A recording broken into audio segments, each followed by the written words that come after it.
Anakin approaches the Jedi Temple with the 501st Legion behind him. The young Jedi conflicted about the premise of killing his comrades. Most of these were people he had known for the past 13 years and were the closest thing he had to family left, besides Padme and his soon-to-be child. Even if he did not have any qualms about murdering the Jedi Masters or Knights, he could not see himself killing the younglings or allowing the clones to do likewise. Anakin turns to Commander Oppo and tells him that their mission has changed. They are to arrest all Jedi within the temple, but not to kill anyone unless absolutely necessary. Oppo objects, saying, "The Chancellor's orders were to kill the Jedi, not let them survive." Anakin reminds Oppo that his allegiance is to the Republic, not the Chancellor. It is up to the Senate to determine if the Jedi are allowed to live. Although the inhibitor chip is still active in all of the clones, Anakin's logic is enough to override their commands and persuade them out of the onslaught that would ensue otherwise. The march continues as Anakin approaches the entrance, ready to right the wrongs of the galaxy on his own terms. Have you ever wondered what would happen if Anakin chose not to kill the Jedis in Order 66? Will the Jedis have a better chance of survival? Will Anakin be able to save Padme? Will Anakin stay in the light or fall into darkness? Stay tuned for this episode of What If, and be sure to like and subscribe for more content like this. As the sun set on Coruscant, casting an eerie orange glow over the Jedi Temple, the once tranquil sanctuary was under siege. The chaos within its walls was palpable as the 501st Legion, under the command of Anakin Skywalker, now Darth Vader, marched through its sacred halls. Anakin had just subdued the formidable Jedi Battlemaster, Sin Dralik, with the help of the clones' stun rounds. Yet, the battle for the heart of the Jedi Order was far from over. The 501st Legion, loyal to the newly declared Galactic Empire, moved with precision and ruthlessness. Clad in their distinctive blue-marked armor, the clones stormed through the temple, blasters raised, issuing orders to surrender. "By order of the Emperor, lay down your weapons." Their amplified voices echoed through the corridors. The temple guards, some still disoriented from the earlier skirmish, attempted to regroup, but the relentless advance of the clones left them little choice but to comply or be overwhelmed. However, the Jedi were not ones to surrender easily. Several Jedi Masters scattered throughout the temple sensed the darkness spreading and chose to resist. Masters like Shakti, deeply attuned to the Force, stood their ground, lightsabers ignited. They knew the odds were against them, but the thought of betraying their principles was unbearable. A fierce but brief struggle ensued as they fought against the clones, their skill in lightsaber combat and the Force evident. But the sheer numbers of the 501st, combined with Anakin's dark power, quickly turned the tide. One by one, these valiant defenders were subdued, knocked unconscious by stun rounds. Their lightsabers were taken from them as they fell, but remarkably, they were not executed. Throughout the temple, the scene was much the same. Jedi Knights caught in the crossfire fought valiantly to protect the younglings and their fellow Jedi. Some, with the ferocity and skill honed through years of training, managed to take down several clones before being overwhelmed. The clones, however, responded with lethal force when necessary, using live rounds against those who posed the greatest threat. The halls of the temple rang with the sounds of blaster fire, clashing lightsabers, and the cries of conflict. Yet, there was a strange restraint in the air. The Jedi were being subdued, not slaughtered. Younglings, the future of the Jedi Order, were swiftly rounded up. Their protectors, Jedi instructors who fought desperately to shield them, were stunned and arrested. The children, frightened and confused, were herded together, their fates uncertain. But the clones did not harm them, furthering the impression that this was an operation of arrest, not annihilation. The temple, though filled with the echoes of battle, remained largely intact. Its archives, its halls, its chambers spared from destruction. Meanwhile, across the city planet of Coruscant, a new era was dawning. In the Galactic Senate, the newly anointed Emperor Palpatine, formerly Chancellor, announced the Jedi's alleged coup attempt and the formation of the Galactic Empire. His words, laced with deceit, were met with thunderous applause, as Padme Amidala had feared. Senators, swayed by fear and Palpatine's manipulations, welcomed the new regime, their cheers masking the truth of the events unfolding at the Jedi Temple. Bail Organa, a senator with deep ties to the Jedi, had witnessed the carnage at the temple firsthand. As he watched from his speeder, seeing the clones escort unconscious Jedi into transport ships rather than body bags, he dared to hope. The restraint shown by the clones suggested that this might be an investigation, not a massacre. Yet Bail could not ignore the ominous presence of Anakin Skywalker, nor the darkness that now clouded the temple. Uneasy, he departed, his mind racing with thoughts of what to do next. Unable to stand by, Bail made a crucial decision. He contacted Obi-Wan Kenobi and Yoda, the Jedi Masters who had managed to evade the Order 66 purge. Through encrypted channels, Bail informed them of the grim developments, the fall of the Republic, the rise of the Empire, and the strange yet deliberate sparing of the Jedi in the Temple. Although his message was one of hope, it was tinged with the realization that the galaxy was now plunged into darkness. The Jedi were not yet dead, but their future had never been more uncertain.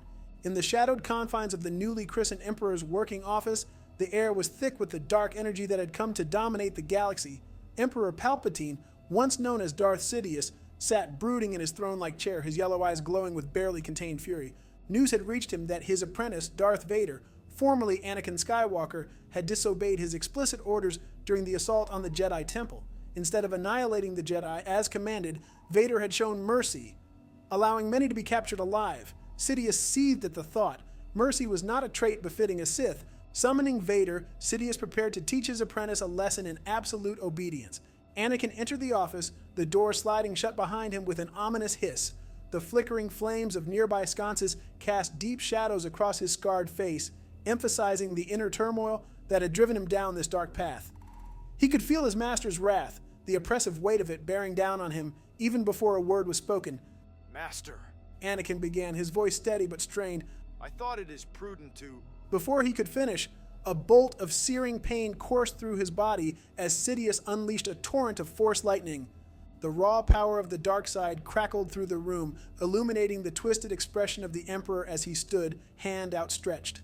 Anakin fell to the floor, convulsing in agony, his muscles seizing uncontrollably as the lightning tore through him. You thought? Sidious hissed, his voice dripping with venom.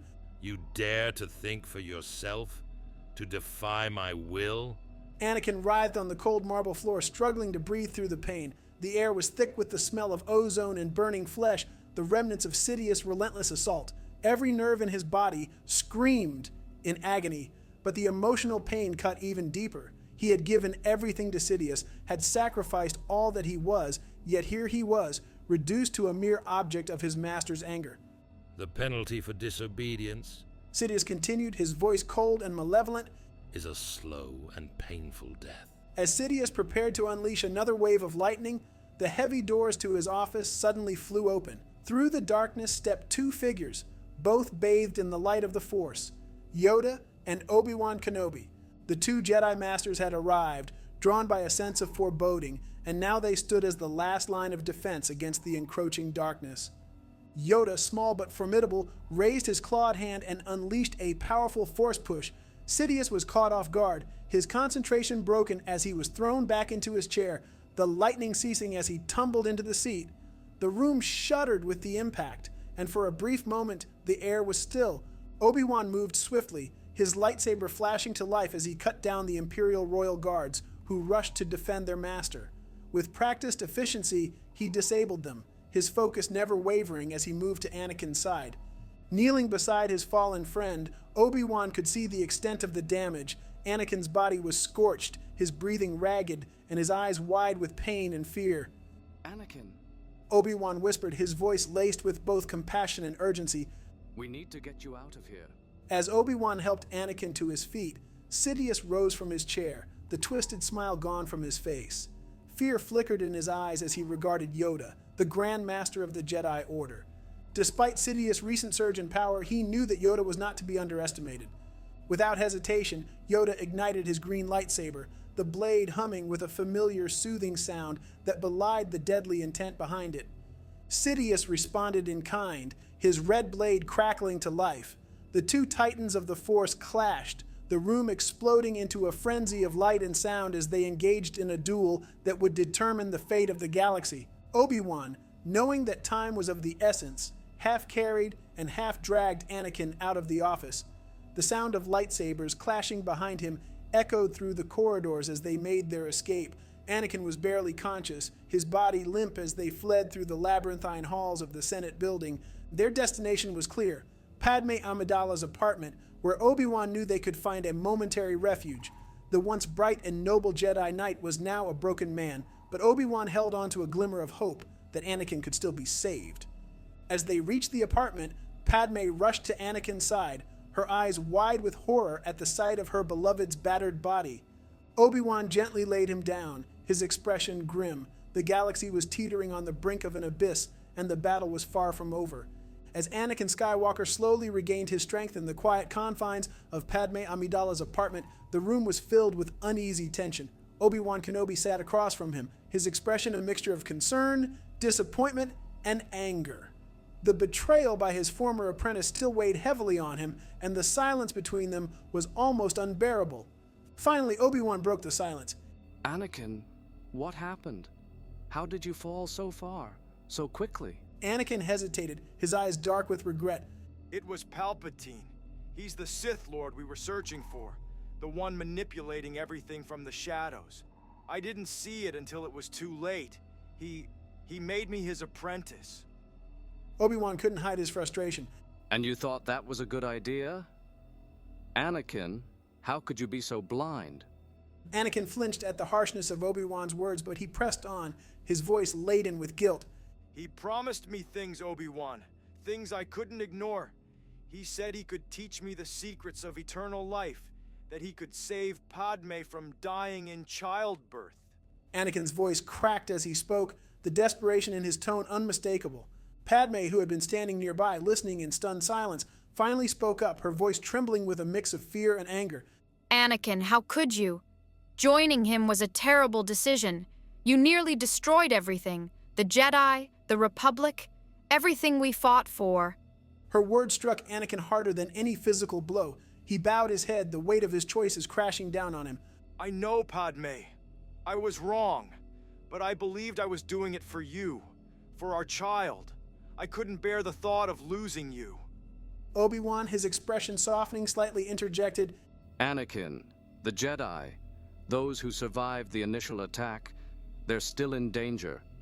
We need to rescue them before Palpatine orders their execution. Anakin nodded, the fire of determination rekindling in his eyes. You're right. We need to act quickly. But Padme, you can't stay here. It's too dangerous. Padme looked between the two men she cared for most, her heart heavy with the knowledge of what lay ahead. Where will I go? Anakin exchanged a glance with Obi-Wan, who quickly understood his intent. Lothal. Obi-Wan said, There's a Jedi temple there. You'll be safe, and we can regroup later. I have access to the Jedi archives, and they contain the coordinates and records for the temple. Reluctantly, Padme agreed, knowing there was little choice. She squeezed Anakin's hand, her eyes filled with concern. Be careful, both of you. We will. Anakin promised, his voice resolute. I'll come back for you, Padme. I swear it. With that, Padme made her way to her ship, preparing for the journey to Lothal. Meanwhile, Obi-Wan and Anakin, now united in their mission, steeled themselves for the dangerous task ahead. They knew that returning to the Jedi Temple on Coruscant would be perilous, but the lives of their fellow Jedi depended on it. As Padme's ship lifted off, Obi-Wan and Anakin made their way back to the temple, slipping through the chaos that had engulfed Coruscant. Inside, the tension was mounting as the duel between Yoda and Sidious raged on.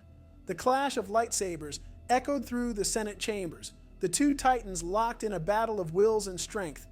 Yoda, despite his mastery of the Force, was beginning to tire. Sidious, tapping into the deep well of his rage, fueled by the frustration of his grand plan unraveling, pressed the attack with increasing ferocity.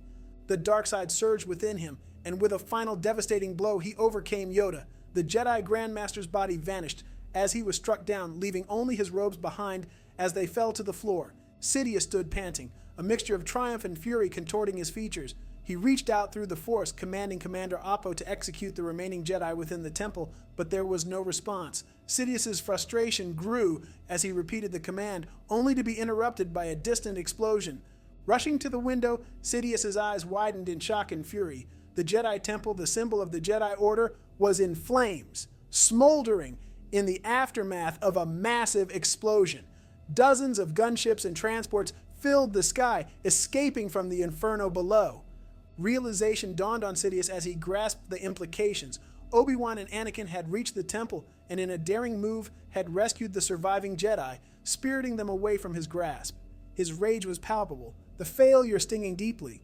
The Jedi were not yet defeated, and his victory was far from complete. In the smoldering remains of the temple, The future of the galaxy hung in the balance as the forces of light and dark continued their struggle for dominance.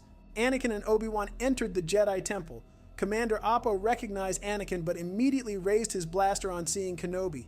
Anakin explained that the Jedi was being housed here until he could receive a hearing.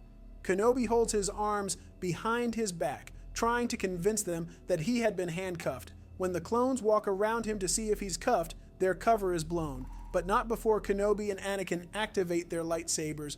A battle breaks out in the temple as Anakin cuts down Oppo and many members of the 501st. He feels pity for the clones, but knows that this is due to the inhibitor chips, and there is nothing he can do at this time. The lives of the Jedi are more important at this time, and he does what he must. After defeating the clone station outside of the facility, he enters the temple as more clones arrive to reinforce their guard. The clones are no match for the Jedi as Anakin and Obi-Wan cut them down. As they move through the temple, they begin to free more of the Jedi, who assist them in freeing the knights and younglings. After getting their hands on more lightsabers, the Jedi uprising resulted in a complete wipe of the 501st and stationed here, leaving no clone survivors. With the building cleared, Anakin and Obi-Wan order the remaining Jedi to take every last vehicle, transport, gunship, starfighter, etc., and regroup on Lothal.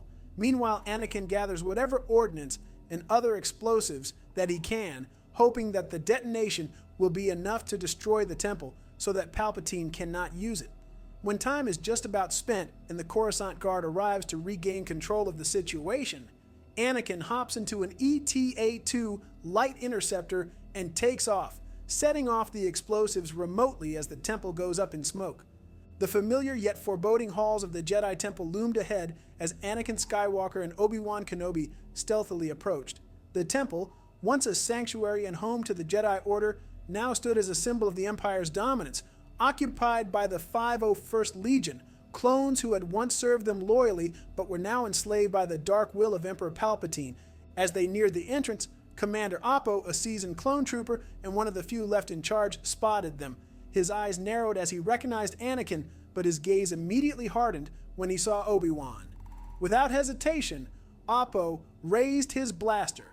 The clones, conditioned by their inhibitor chips, saw Obi-Wan as a traitor, and they were programmed to execute Order 66 without question. Commander, stand down! Anakin said firmly, stepping forward. His voice carried the authority of his former station, the weight of a Jedi Knight still lingering despite his recent fall. This Jedi is to be housed here until he can receive a hearing before the Emperor. Oppo hesitated, his helmeted head turning slightly as if to gauge the situation. Anakin could see the conflict in the clone's stance, loyalty to the Jedi General he had once served versus the absolute obedience to the orders ingrained in his mind. Obi-Wan, sensing the delicate balance, placed his arms behind his back, giving the appearance of a prisoner. I've surrendered myself willingly, He added, his voice calm and measured. I'm unarmed. The clones, ever dutiful, began to circle Obi-Wan to check if he was truly cuffed, but as they moved to inspect him, the ruse was up. In a split second, Obi-Wan's arm shot forward, and his lightsaber flew into his hand. Simultaneously, Anakin ignited his own blade, its blue light casting eerie shadows on the temple walls. The moment the lightsabers came to life, the temple erupted into chaos. Anakin moved swiftly, cutting down Commander Oppo and the surrounding clones with a mixture of skill and regret. Each stroke of his blade was precise, each movement deliberate. He could feel the echoes of his past loyalty to these soldiers, but there was no room for hesitation. The inhibitor chips had turned them into weapons of the Sith, and he had to focus on saving the Jedi who remained. Obi-Wan fought alongside him, their blades weaving together in a deadly dance that cut through the 501st troopers stationed outside the temple. The clones, trained as they were no match for the two Jedi. Even as reinforcements arrived, the combined force of Anakin and Obi-Wan was overwhelming. Their blades were a blur of blue, leaving a trail of fallen clones in their wake. Once the immediate threat outside was neutralized, Anakin and Obi-Wan pushed into the temple itself. The interior was eerily quiet, save for the distant hum of lightsabers and the occasional blaster shot. As they moved through the darkened corridors, they found and freed the Jedi who had been captured and held within. Some were masters, others knights, and even a few younglings who had been hidden away. As they handed out lightsabers to the newly freed Jedi, the building's atmosphere shifted. The temple, which had been a tomb for so many, became a battleground once more. The Jedi, though few in number, fought with renewed vigor. their determination spurred on by Anakin and Obi-Wan's defiance. The clones, though formidable, were systematically overwhelmed. A unit once renowned for its effectiveness was wiped out entirely within the temple grounds, leaving no survivors to report back to Sidious. With the last of the clones defeated, Anakin and Obi-Wan turned their attention to the next phase of their plan. We need to evacuate, Anakin said, his voice firm. Take every last vehicle. Transports, gunships, starfighters, everything. We regroup on Lothal. The Jedi quickly moved to comply, commandeering the remaining ships. Anakin, however, had one final task. He scavenged what ordnance and explosives he could find, planting them strategically throughout the temple. He knew that if the temple remained, it would become a twisted monument to the Sith's victory, a fate he could not allow. Time was running out as the Coruscant Guard, alerted by the escalating battle, closed in on the temple. Anakin finished his preparations, setting the charges and making his way to an Eta II light interceptor. The roar of engines filled the air as the Jedi's makeshift fleet took off, breaking through the Coruscant atmosphere. As Anakin pulled up and away from the temple, he took one last look at the place that had been his home, his prison, and now a battlefield. He steeled himself and hit the detonator. A series of explosions rocked the temple, fire and smoke billowing out in all directions as the ancient structure crumbled. The Jedi Temple, once the heart of the Jedi Order, was no more. All that remained were the smoldering ruins, a stark reminder of the galaxy's new reality under the Sith. But for now, Anakin and Obi-Wan had bought the Jedi a chance to fight another day, far from the prying eyes of the Emperor. Their destination was Lothal, where hope still flickered like a distant star in the night. Darth Sidious sat in the shadowed depths of his throne room, his eyes closed as he felt the shifting currents of the Force. The re-emergence of the Jedi, like faint sparks in the darkness, was not unexpected. Sidious had always anticipated their return, though he had hoped to eradicate them completely. Now, as he sensed their presence on Coruscant, a sinister smile curled on his lips. The time had come to finish what he had begun. With a wave of his hand, Sidious activated a hidden communication line. It is time, he hissed. From the far reaches of the galaxy, his loyal enforcers, the Inquisitors, received the summons. Cloaked in the dark side, these fallen Jedi and Force-sensitive warriors had been hiding in the shadows, awaiting their master's call. Now they emerged, their bloodlust ignited by the prospect of destroying the remaining Jedi. The Inquisitors converged on Coruscant, descending upon the planet like a pack of wolves. At their head was the Grand Inquisitor, his face a mask of determination and malice, eager to prove his worth to the Emperor. Sidious himself accompanied them, eager to confront his former apprentice and his old nemesis. Anakin Skywalker and Obi-Wan Kenobi had barely regrouped after their assault on the Jedi Temple when Sidious and his dark entourage appeared. The sky darkened as the Dark Lord of the Sith stepped forward, his eyes burning with hatred. You cannot escape your fate, Skywalker. Sidious snarled, his voice dripping with venom. You will either join me or die, just like the rest of your order. Sidious launched himself at Anakin with terrifying speed, his crimson blade crackling through the air. Anakin met the attack with equal ferocity, his blue lightsaber clashing with Sidious's in a furious storm of sparks. The ground trembled beneath their feet as their battle began, each strike more vicious than the last. The rage and betrayal coursing through Anakin fueled his power, but Sidious was a master of the dark side, wielding it with unmatched precision. He seamlessly transitioned through all 7 forms of lightsaber combat, pressing Anakin to his limits. Meanwhile, Obi-Wan faced off against the Grand Inquisitor. The Padawan Inquisitor activated his double-bladed spinning lightsaber, a weapon designed to intimidate and overpower. But Obi-Wan, the epitome of Jedi calm and discipline, met the onslaught with the unyielding defense of Form 3, Soresu. Every strike of the Grand Inquisitor's spinning blade was parried with precision, each movement calculated to conserve energy and exploit the smallest of openings.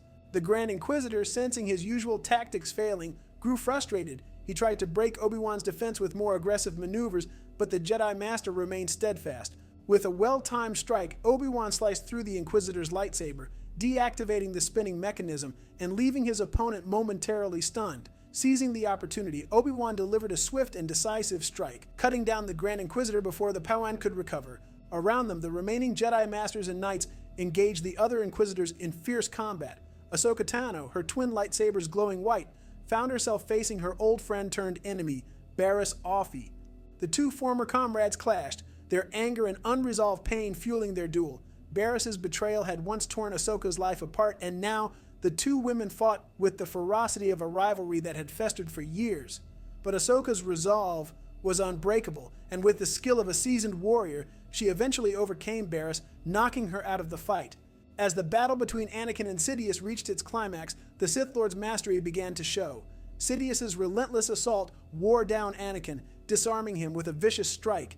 Anakin, driven by pure rage, reached out with the Force, gripping Sidious in a crushing Force choke. The Dark Lord's eyes widened, but he was not so easily defeated. With a surge of malevolent energy, Sidious unleashed a torrent of Force lightning, the blue energy arcing through the air and striking Anakin with brutal force.